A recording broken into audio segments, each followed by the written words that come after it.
So in this video, we're gonna go over exactly how to get your door knocking team to produce 3x more jobs. Now look, I'm gonna be upfront and honest with you. We prefer paid ads as our method of scaling. We run a marketing agency, NCT Media. We've helped dozens of roofers across the country. We've used many different types of marketing strategies. But the thing is, we have ran large teams of appointment setters, and the strategies that I'm about to go over in this video have literally 3x their production after implementation. And I'm gonna break down the 3 systems that took our appointment setters from being average to absolute machines. So by the end of the video, by having these 3 pillar systems, if implemented, you will be able to triple your output from your door knocking team. So here are the 3 major changes that we made to our teams, and I'm gonna go over the systems for each. So the first is our team structure, then it was our training, and then also our hiring. So those are the 3 systems we're gonna go over. Let's get into it. Okay, the first one we're gonna go over is our team structure. We need to have a healthy team structure before we implement the training and hiring systems. So if you have a larger team, like 10 plus, 15 plus, 20 plus, whatever it is, you need to break down this team into smaller pods and have a manager lead each one of those pods. Here's the rule of thumb. If you look at your team and you need 2 pizzas to feed them, there needs to be a manager. So 2 pizzas needs to be the gold standard, the max. I think Jeff Bezos came up with that rule, where if you have a team and 2 pizzas is what it takes to feed them, there needs to be a manager in each one of those pods. Here are the benefits to having like smaller pods rather than just one big team. So you get a lot more like personalized training, personalized feedback, and better relationship building from like the leader or manager of that specific team. It's easier to track performance metrics because it's really hard for one person to track metrics of 20 different people than it is for 3 managers tracking metrics for like 6, 7 different people. And another benefit of having the pods is when you have more managers managing a smaller group of people, you're gonna be able to identify what makes a rep good and what makes a rep bad. So you can replicate, obviously, and train what makes a rep good, and you can weed out what makes that rep bad. When there's a big unorganized team, a lot of these things go under the radar. So reps kind of end up operating by themselves, if that makes sense. Like they'll go knock doors like their own way. They'll kind of show up to trainings. They don't get that much personalized attention. But when you have the pod structure, everybody gets that attention. Everybody gets that feedback. So you can actually build a replicatable system. Because if you have one big team and everybody kind of operates differently, that's not something that you can replicate. But if you have, once again, the smaller pods and everything is controlled, you can replicate those pods. Another bonus that pods give you is that what we found is it creates like really healthy competition between pods. So like obviously there should be healthy competition within the pods, but like pod 1, pod 2, and pod 3, they're like always racing to beat each other in performance indicators. Second is training. Training is obviously extraordinarily important. The main thing that you need to implement in training in door knocking, it's very easy to miss because in like virtual sales scenarios, you have the luxury of having most calls recorded from things like Fathom, where you just record on Zoom. So what you need to start doing right now for your training is equip every single one of your reps with some sort of recording device where they're recording the actual conversations. Once you have all these conversations recorded, this is going to be the foundation of what your training should look like. So you should have scheduled training multiple times per week where you're not only like role-playing scenarios, which is probably what you're already doing, but you're going over real-time conversations and you're critiquing that conversation like within those smaller pod structures. So when you're going over these real-time conversations, you're able to quality control what's actually going on. Because when you're just kind of role-playing and you're not tracking what the conversations actually look like, you can go spend hours training your reps, and then after training, they all go out and continue to do their same old bad habits. But when they're recorded, we're able to track these things over time and see how they actually improve. And another thing with recording your calls is you're able to build call libraries. So call libraries should be like the safe place for all of the appointment setters on your team. They can go to the good call library where they see all of the best calls that have ever been taken in the company and try to replicate it. And an underrated library is having a do not do this library, like all of like the worst calls, like the worst mistakes. Because a dog's gonna run fast if he's chasing after a rabbit, but if he's chasing after a rabbit and also running away from a lion, he's gonna run even faster, right? So you want your reps to have a focus of what to do and also have a focus of, okay, don't be like this. Don't have conversations like this. Because with your training, you need to think of it like you need to be like a sniper rifle, right? Because if you're not recording the conversations that are actually happening in the real world in real time with your reps, you might be training something that you don't even need to train.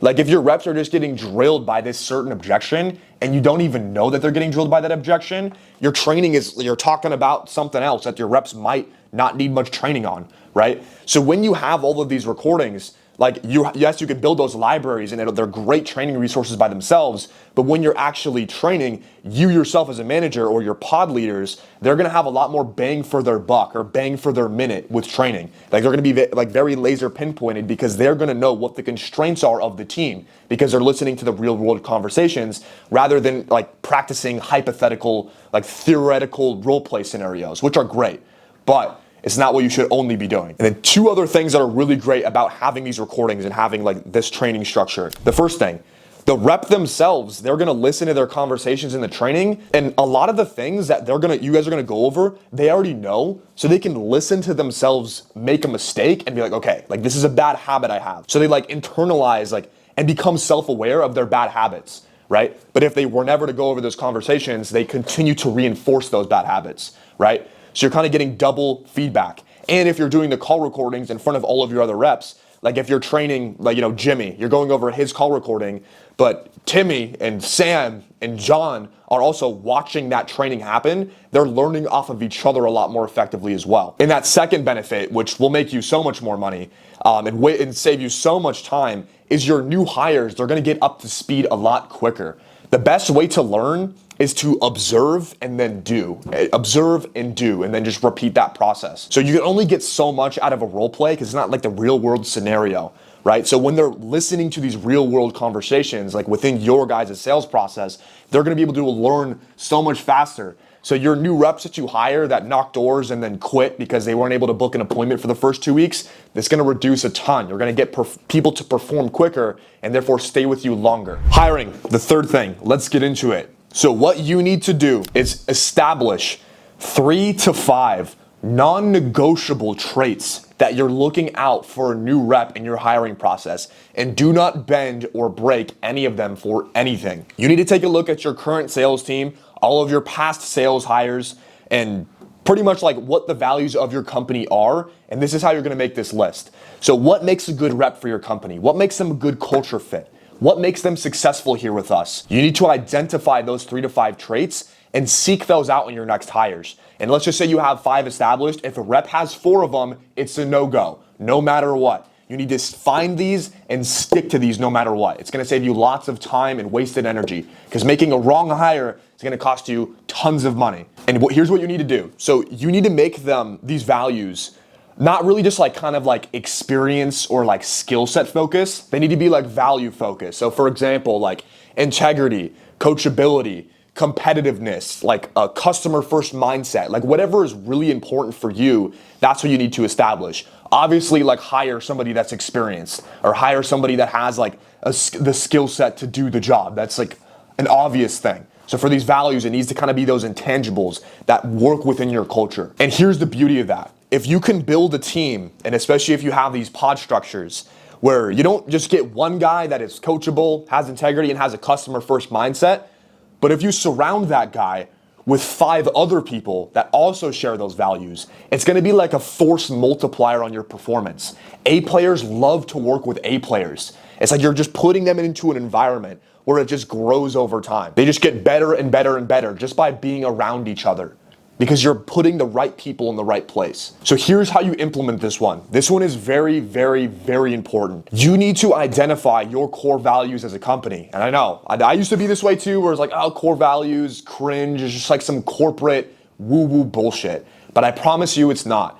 Everybody needs to be aligned on the core values. It's almost like if you guys are rowing a boat, you as a company, you're trying to row a boat in that direction.